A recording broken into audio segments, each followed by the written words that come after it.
Hello, I'm Kathleen Hall, and this is The Way I See It. I'm Ken Pierre, and this is the way I see it as well. So here we are, entering the second week of 2018. So last week we talked about entering 2018 and doing our little, what was last year, what'd you name this year, and getting things off to a start. So I think something I would personally like to talk about is, you and I have discussed it many times, is how to live an intentional life in 2018. And intention is different than mindfulness. I think that's really important. They are woven together, and I think they're inextricably linked. But the more aware you become, the more you can really guide into your intentions. And I think intention is important to realize too. It's an energy. Like sit there wherever you are and think of going in to buy a new car. Just like passively think about it. I'm walking into the Toyota dealership or the Mercedes dealership, whatever you buy, and I'm looking at a red car and I just look.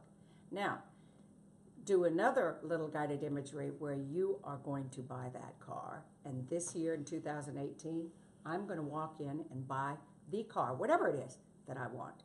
Now feel the energy and the strength that intention gives you the minute that you make a commitment. I am going to do this. This is my intention. So intention is an energy, and it's contagious. That if you're in a home where somebody decides to start exercising or eating healthy or quit smoking or whatever it is, that there is an energy to it. There's a power that puts you in a different trajectory. Gives you a different type of frequency, like vibrating on a different frequency. When I'm with her, different frequency. I try to sustain that and put it out into the world when I'm, out and about, and some people see it and they ask me about it, and I try to sustain it, because when I'm with her, it's like she's on a whole nother level. I just don't pay any attention to him. I think that does have to do with the mindfulness piece too, don't you? Yeah. That instead of, for an example, saying, I want that car no matter what happens, well, you have some choices, right? Yeah. You can steal it. You can lease it and figure I'll get $400 a month and I can lease that car. Or you can say, I've really wanted to own a car, so I can save $2,000 and put $2,000 down, then I'll own a car. Or I really can never have a Mercedes at this stage of my life, so I will get a Honda, which is a wonderful thing. Love Hondas.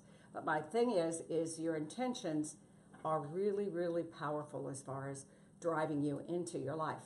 And so I've developed an acronym because I see that acronyms help people remember things very easily, and it's called ACE, A-C-E, ACE Your Life. So A is awareness, and the more awareness and mindfulness and mindful living that you experience and live, the more aware you are.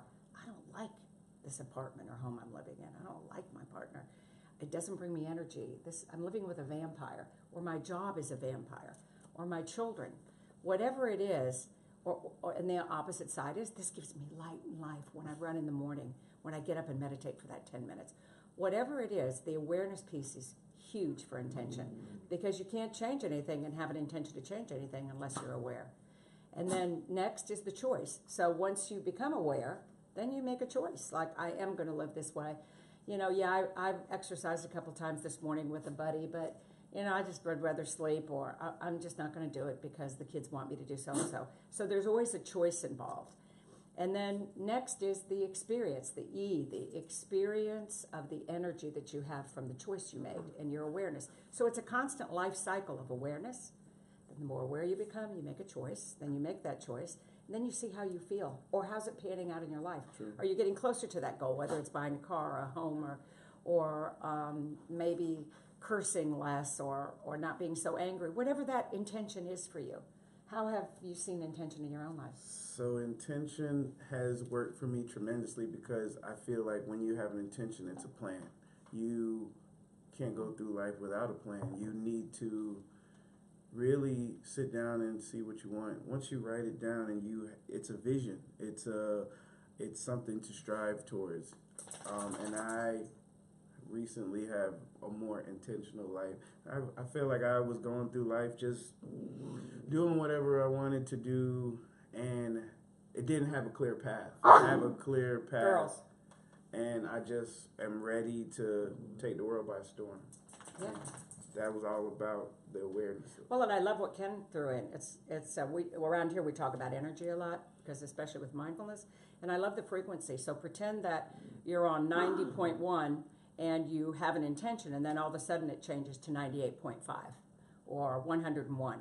So even though it may calibrate down because habits are powerful, that it can go back up. And of course, you know me, the dogs are our background entertainment through this whole thing. This is Olivia. You can probably just see her head.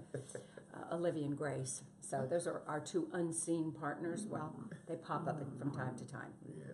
So anyway, intention, it's 2018. Remember, the number of perfection, the year of magic.